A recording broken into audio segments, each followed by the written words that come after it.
Limited Avalon has the view button down here, and what that does is when I push that and I'm parked, I can now see all around the car. So if there was something on the ground out there, I would see it. Is that cool or what?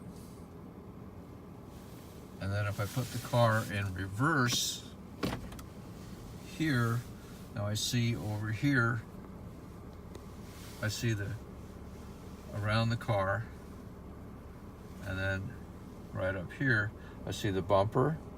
The red line is 1 foot out and the yellow line's about 3 feet out.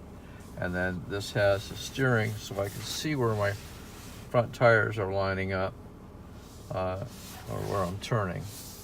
Okay, great help there. And then if I put this in a wide angle right there, now I got a wide angle view behind me. I'll see a couple more parking areas, and then here's a telephoto kind of straight back. Again, straighten that steering wheel out, and perfect parking. Okay, now if I put it in drive, now I have the camera in front showing me what's going on. Still have the camera all the way around. So once I get over about 6 miles an hour, that goes out.